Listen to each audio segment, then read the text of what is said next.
Hello everyone, कैसे हैं आप सब। आई होप आप सब अच्छे होंगे, एंजॉय कर रहे होंगे। दोस्तों, स्टडी विद सुशील गौर के यूट्यूब चैनल पर एक बार फिर से आपका बहुत बहुत स्वागत है। दोस्तों, आज की क्लास में क्लास 10 से मैं चैप्टर लेकर आया हूँ ट्रिग्नोमेट्रिकल रेशियोज। ठीक है ना। तो इसका अर्थ होता है त्रिकोणमितीय अनुपात। तो अगर आपको इस चैप्टर के बारे में समझना है तो सबसे पहले हमें ये समझना पड़ेगा कि एंगल क्या होता है, यानी कोण क्या होता है। कोण यानी कि एंगल क्या होता है। ठीक है दोस्तों, अब एंगल या कोण क्या होता है, इसके लिए हमें पहले ये समझना पड़ेगा लाइन क्या होती है, लाइन सेगमेंट क्या होता है और रेस क्या होता है। तो दोस्तों, लाइन सेगमेंट, लाइन की बात की जाए तो लाइन का कोई इन पॉइंट नहीं होता है, इसकी ब्रीथ और लेंथ कोई भी डेफिनिट नहीं होती है। इसके बजाय अगर हम यहाँ पर कट कर दें, मान लो ये 5 सेंटीमीटर का एक निश्चित रूप से मतलब सर्टेन डिस्टेंस दे दिया जाए और इसमें नाम दे देंगे ए बी, तो ये वाली जो हो जाएगी ये क्या हो जाएगा, ये हो जाएगा कि 2 एंड पॉइंट हो जाएंगे, 22 सेंटीमीटर की होगी, तो इसको बोलते हैं लाइन सेगमेंट, रेखाखंड। ठीक है। इसके बाद आता है जो है, मान लीजिए सन है या कोई भी मतलब जैसे बल्ब हो गया, कुछ भी हो गया, इससे एक रेज निकलती है ना।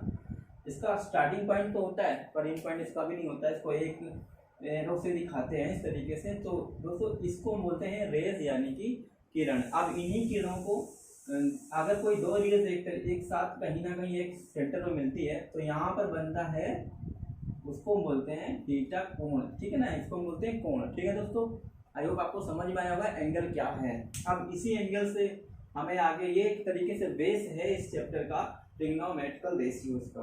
तो आगे देखते हैं। आपने ये पढ़ा होगा कि अगर इसको सेंटर ओ मान लेते हैं, ये हमारा क्या हो जाएगा, वाई एक्सिस या वाई डैश एक्सिस, ये हो गया एक्स और ये एक्स डैश। ठीक है। तो अब आपसे चतुर्थांश पूछता है कि कोई भी नंबर है किस चतुर्थांश में। सपोज दैट ये है 2 और 4, 2 एंड 4 किस चतुर्थांश में है, प्रथम द्वितीय तृतीय। तो आप ये समझ लीजिए प्रथम चतुर्थांश कौन सा है, द्वितीय कौन सा है, तृतीय कौन सा है। तो समझ लीजिए सबसे पहले जो y होता है ना, ये y ये प्लस की तरफ जाता है। अगर हम ऊपर की तरफ जाएंगे तो ये प्लस होगा, 1 2 3 4 5 6, 1 2 3 4 5 6, तो ये प्लस होगा। ठीक है, और प्लस को लिखने की आवश्यकता नहीं होती। यहाँ पे 1 2 3 4 5 ये माइनस हो जाएगा, जैसे हम डिक्रीज करेंगे नीचे की तरफ जाएंगे वो माइनस में आ जाएगा। ठीक है, तो यानी कि ये प्लस का रहता है और ये माइनस का। सेम इस तरीके से हम जब राइट तरफ जाते हैं, 1 2 3 4 5 जीरो के राइट की तरफ जाएंगे। अब इसको जीरो मान लो और रो मान लो, दोनों मान लो, तो ये हो जाएगा 1 2 3 4 5 6 7। इस तरीके से हम अपनी आवश्यकता अनुसार बढ़ा घटा सकते हैं। तो ये प्लस बन जाएगा और इसके विपरीत ये हो जाएगा 1 2 3 4 5 6 -1 -2 -3 -4 -5 -6। आई होप आपको समझ में आ रहा होगा कि इस तरफ हम जाएंगे, जीरो के राइट तरफ जाएंगे तो हमें मिल जाएगा क्या, प्लस का, लेफ्ट तरफ जाएंगे तो माइनस का। तो हम कभी भी, जैसे ये x हो गया और ये y हो गया, इस तरीके से हम सॉल्व करते हैं जब भी, तो जो हम सबसे पहले लेते हैं x एक्सिस ही लेते हैं। तो x एक्सिस में हम सबसे पहले देखेंगे कि यहाँ पे क्या है, प्लस है, और y लेंगे तो ये भी प्लस है। जब दोनों प्लस मिलेंगे तो ये वाला प्लस हो जाएगा। इसको बोलते हैं फर्स्ट क्वाड्रेंट यानी कि प्रथम चतुर्थांश। आफ्टर दैट फिर x लेंगे तो ये माइनस मिलेगा और ये x मिलेंगे तो ये हमें मिलेगा प्लस, यानी कि सेकेंड क्वाड्रेंट जो है, क्वाड्रेंट और मतलब कि चतुर्थांश जो हमें मिलेगा माइनस और प्लस का। उसके बाद हम आते हैं, फिर x लेंगे माइनस एंड y माइनस, ये दोनों के दोनों क्या मिलेंगे, हमें माइनस में मिलते हैं। इसका मतलब थर्ड जो क्वाड्रेंट होगा वो आपको तृतीय चतुर्थांश जो है वो माइनस माइनस का होगा। एंड लास्ट बट देखते हैं इसको भी, तो x हो जाएगा आपका प्लस, उसके बाद ये होगा माइनस y, देन आपका मिलेगा प्लस एंड माइनस, और आपका ये हो जाएगा फोर्थ क्वाड्रेंट, चतुर्थांश नंबर 4। तो इस तरीके से आपके जो है डिराइव कर दिए गए हैं कि चतुर्थांश फर्स्ट में कौन सा है। तो आपको बोल रहा है कि 2 और 4, तो 2 में देखिए प्लस है, 4 में भी प्लस है, तो इसका मतलब ये फर्स्ट क्वाड्रेंट में लाई करेगा। आई होप आपको समझ में आ रहा होगा। दोस्तों, आपने पाई के बारे में तो बहुत सुना होगा, पाई पाई लिखा है, ठीक है ना। अब पाई की वैल्यू आपने भी याद की होगी कि 22/7, ठीक है ना। अदर देन आपने इस तरीके से भी लिखा होगा, याद किया होगा 3.14 ऐसा करके आपने याद किया होगा, 1428 ... तो क्या आपको पता है ये पाई की वैल्यू मतलब कहाँ से ली गई है, कैसे है? तो अगर नहीं पता है तो देखिए मैं बताता हूँ आपको। ये 22/7 ही क्यों है, इसके अलावा ये 23/7 क्यों नहीं हुआ या 22/8 क्यों नहीं हुआ? तो देखिए क्या होता है, अगर आप सर्कल में जाएं, सर्कल में आपको ये जो मिलता है, ये मान लो आपका सेंटर O है और ये A और B नाम की जो है एक क्या है, एक आपके पास व्यास है जिसको हम डायमीटर बोलते हैं। तो ये जो डायमीटर या व्यास होता है ना, ये और जो ये सर्कल होता है, ये वाला पार्ट होता है, इसको हम क्या बोलते हैं, सरकमफेरेंस बोलते हैं, परिधि बोलते हैं, ठीक है ना। तो इसी से पाई की वैल्यू फाइंड की गई है। मतलब जो ये पाई की वैल्यू जो होती है ये 22/7 इसलिए लिखते हैं क्योंकि ये जो सर्कल होता है ना, ये वाला जो सरकमफेरेंस है ना, ये सरकमफेरेंस जो है ये इसी की वैल्यू जो होती है, इसी का रेशियो होता है ये 22, ठीक है ना, इसका और डायमीटर का। यानी डायमीटर अगर 7 है तो एग्जैक्टली सरकमफेरेंस कितना हो जाएगा, 22 हो जाएगा। इसका मतलब ये परिधि और व्यास का क्या होता है, एक अनुपात होता है, ठीक है दोस्तों। पाई की वैल्यू अब समझ में आई कहाँ से लिया गया था। देखो बच्चों, आगे हम ट्रिग्नोमेट्रिकल रेशियो या टी रेशियोज के नाम से जो हमें पढ़ना है उसको समझते हैं। सपोज दैट यहाँ पे आपके पास एक 90 डिग्री वाला ट्रायंगल है, ठीक है दोस्तों। यहाँ पर एक ये 90 डिग्री है, ठीक है, और इसका वैल्यू जो दे रखा है, ये मान लीजिए B है, ये A है और ये C है, ठीक है। तो अगर आपने पहले कभी पढ़ा तो अच्छी बात है, नहीं पढ़ा हो तो आप समझ लीजिएगा इस जो BC है ना, इसको हम क्या मान लेते हैं, आधार मान लेते हैं। अब ये आधार है यानी कि बेस है, ठीक है। इसके अलावा ये क्या है, इसको हम क्या बोलते हैं, इसको हम बोलते हैं लंब, ठीक है, लंब बोलते हैं। तो ये लंब हो गया, ये आधार हो गया, तो ये बचा क्या, इसको बोलते हैं क्या, कर्ण। हाँ, इंग्लिश में बोलते हैं बेस, परपेंडिकुलर और हाइपोटेनस। नोट कर लीजिएगा, बेस, परपेंडिकुलर और हाइपोटेनस। अब इन्हीं से हमें साइन, कॉस, टेन बाकी का वैल्यूज फाइंड करनी है टी रेशियो की, ठीक है ना। तो चलिए सबसे पहले समझते हैं साइन थीटा की वैल्यू क्या होती है। साइन थीटा बराबर क्या होगा, तो साइन थीटा देखो, एक तो पहले बात तो आपको एक फार्मूला लर्न करने के लिए बहुत इजी तरीके से ट्रिक पता होगी कि पंडित बद्री प्रसाद हर बोले। देखिए इसके अलावा अगर आपको ये ना ट्रिक याद हो तो आप याद कर लेना, लाल बटा कक्का, ठीक है। अब पंडित बद्री प्रसाद, सपोज दैट मैंने भी बताया था ये बेस होता है, इसको हम बी लिख लेते हैं, इसको हम बोलते हैं परपेंडिकुलर पी और इसको हाइपोटेनस एच, ठीक है ना, समझ में आ रहा। तो हम पंडित बद्री प्रसाद हर बोले याद रखना इजी तरीके से, और इसी हिसाब से आपको यहाँ पे साइन थीटा कॉस थीटा की वैल्यू करनी है। तो साइन थीटा क्या होता है, पंडित P/H। अब P का मतलब क्या हो गया, लंब, तो हम यहाँ पे क्या लिख देंगे, लंब, और H का मतलब क्या हो गया, हाइपोटेनस यानी कि कर्ण, ठीक है ना। आप इस तरीके से P/H कर सकते हो, परपेंडिकुलर अपॉन हाइपोटेनस। सेम इसी तरीके साइन के बाद क्या होता है, कॉस थीटा आता है, और कॉस थीटा यानी कि साइन के बाद कॉस करना है, तो सीरियल याद रखना, साइन कॉस टेन। तो P/H, तो सॉरी B/H, B मतलब क्या हो गया, बेस, और बेस हमारा हो गया हिंदी में आधार, ठीक है, और H मतलब फिर से कर्ण हो गया। आप चाहो तो इसको ऐसे भी लिख सकते हो, BC/AC, यानी कि आपका हो गया B/H। ये आप समझ लीजिए कि बहुत इजी तरीके से आपको इजीली याद हो जाएगा, B मतलब बेस, H/हाइपोटेनस। सेम कास के बाद क्या आता है, टेन आता है। सीरियल याद रखना बस, अगर सीरियल याद रखेंगे तो आराम से याद कर पाएंगे।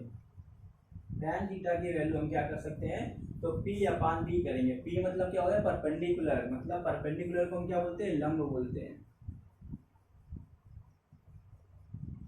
और B मतलब क्या हो गया, B मतलब हो गया बेस यानी कि आधार।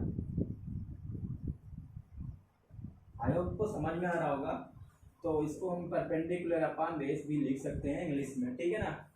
तो ये साइन कॉस टेन हो गया, इसके बाद तीन और बचते हैं, उसका जस्ट उल्टा होता है। फिर भी आप चाहो तो उल्टा कर लो, टेन का उल्टा कॉट होता है, कॉट यानी कि यहाँ पे हम कॉट लिखेंगे कॉट थीटा इक्वल टू, उल्टा करेंगे तो उल्टा का मतलब बी अपान एच कर देंगे। बी मतलब क्या हो जाएगा, हाँ बेस यानी कि आधार हो जाएगा। एच मतलब क्या होता है, सॉरी बी अपान पी, पी मतलब क्या हो गया, परपेंडिकुलर यानी कि लंब। आपको समझ में आ रहा है इस तरीके से, इसी तरीके से बाकी वो भी हम क्या करेंगे, कर लेंगे, ठीक है ना। तो अब sine cos tan cot, cot के बाद फिर क्या आएगा, कॉट के बाद आता है सेक और फिर कोसेक। तो सेक किसका उल्टा होता है, देखिए यहाँ पे हम लिख देते हैं sine theta cos theta tan theta, ten का उल्टा करते हैं कॉट, और सेक का उल्टा होता है कॉस, यहाँ पे सेक थीटा हो जाएगा और कोसेक हो जाता है साइन का। तो बस इसका उल्टा करते जाइए। अब हमने टेन तक का कॉट तक का कंप्लीट कर लिया, और उसके बाद बचेगा sec theta. Sec theta cos का उल्टा होता है एच अपन बी हो जाएगा। एच का मतलब हो जाएगा हाइपोटेनस यानी कि कर्ण, और बी का मतलब क्या हो जाएगा, एच अपन बी, बी मतलब क्या हो जाएगा आधार बेस, ठीक है ना। एच अपन बी हाइपोटेनस अपन बेस। उसके बाद लास्ट हमारा है कोसेक। अब कोसेक थीटा का मतलब क्या हो जाएगा, कोसेक साइन का उल्टा होता है तो एच अपन पी हो जाएगा। एच मतलब होता है हाइपोटेनस यानी कि कर्ण, और पी मतलब परपेंडिकुलर यानी कि लंब, है ना, याद रखना। आई होप आपको समझ में आया होगा ये सब चीजें। अब इसी पर हमें क्वेश्चन करना है, इसी पर, ठीक है ना, इसी चीज को लेकर के हम बस इस फार्मूले को याद रखना है, बाकी सब कोई दिक्कत नहीं होगी। चलिए एक क्वेश्चन लिखते हैं, सॉल्व करते हैं इसको।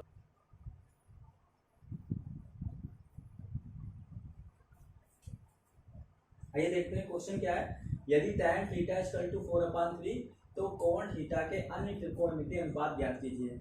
देखिए सबसे पहले क्या करना है, हमें एक ट्रायंगल बना लेना है, ठीक है, और ट्रायंगल बना के उसका नामकरण कर देना है ए बी सी, और ये 90 डिग्री होना आवश्यक है, ठीक है।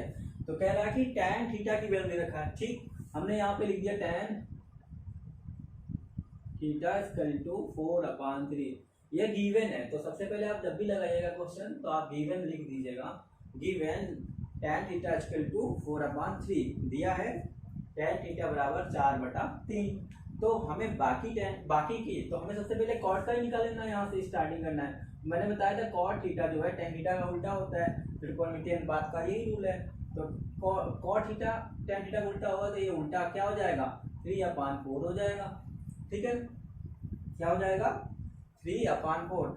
और ऐसे भी आप यहाँ पे आप ये फॉर्मूला लगा सकते हैं, पंडित बद्री प्रसाद हर हर बोले। देखिए साइन कॉस टेन, टेन का उल्टा क्या होता है कॉट, b/p हो जाएगा। तो अब हम यहाँ पे क्या करेंगे, देखिए यहाँ पे tan थीटा की वैल्यू दे रखी है तो हमने कॉट निकाली, बाकी कैसे निकालेंगे, सबसे पहले हमें समझना पड़ेगा tan थीटा का बराबर क्या होता है, p/b होता है, यही होता है ना, p मतलब परपेंडिकुलर, तो यानी यहाँ पे हम कर देंगे 4, और b मतलब होता है बेस, यहाँ पे कर देंगे 3। अब हमें ये भी तो पता होना चाहिए, इसके लिए हम लगाएंगे एक फार्मूला होता है जो पाइथागोरस जी ने दिया था, वो दिया था अगर आपके पास AC दिया हो या ऐसी नहीं दिया हो तो कुछ भी दिक्कत नहीं है, इसका स्क्वायर करिए और जो है AB का स्क्वायर कर लीजिए प्लस BC का स्क्वायर कर लीजिए, मतलब ये इनका स्क्वायर ऐड कर लीजिए, इसके बराबर होता है। इसको अंडर रूट में करिए, स्क्वायर हट जाएगा तो आप AC निकाल लेंगे। AB का स्क्वायर, AB कितना है भैया, AB है 4 का स्क्वायर कर लीजिएगा प्लस BC स्क्वायर, BC कितना है 3, तो स्क्वायर कर लीजिए, ये AC के बराबर होगा। तो 4 का स्क्वायर होता है 16 और 3 का स्क्वायर होता है 9, तो अंडर रूट 16 और 9 हो जाएगा, 16 9 होता है 25, रूट 25 बराबर AC, तो AC की वैल्यू कितनी हो जाएगी, हाँ 5 हो जाएगी। ये बहुत इजी है, पाइथागोरस जी ने दिया था। तो यहाँ पे हमें मिल गया 5। सबसे पहले इसका स्क्वायर करके ऐड कर लीजिए, अंडर रूट में निकालिएगा तो ये मिल जाएगा 5, ठीक है ना, ये हो गया 5। अभी सेंटीमीटर होगा, कुछ भी हो, कोई भी यूनिट हो सकता है। तो अब हमें ये चीज पता लगी, यहाँ 5 है तो हम इजीली निकाल सकते हैं कोई भी। सबसे पहले हम क्या करेंगे, कॉट निकाल लेंगे, कॉट का होता है p/b, तो p/b यानी कि हो जाएगा p for perpendicular, b for sorry उल्टा होगा ना इसका, b/p हो जाएगा, तो p/4 होगा। उसके बाद हम सबसे पहले साइन का निकालेंगे, और हमें पता है साइन थीटा बराबर क्या होता है, परपेंडिकुलर, अपान क्या होता है, हाइपोटेनस होता है, यानी कि यहाँ पे लंब होगा और यहाँ पे होगा क्या, कर्ण। लंब बटा कर्ण, और लंब कितना दे रखा है 4 और कर्ण कितना दे रखा है 5। तो इसी तरीके से फिर साइन के बाद कॉस, उसके बाद सेक, सब सारे निकल जाएंगे। ठीक है ना, आई होप आपको समझ में आया होगा। तो आज की क्लास यहीं तक, अगली क्लास में हम बाकी क्वेश्चन करेंगे।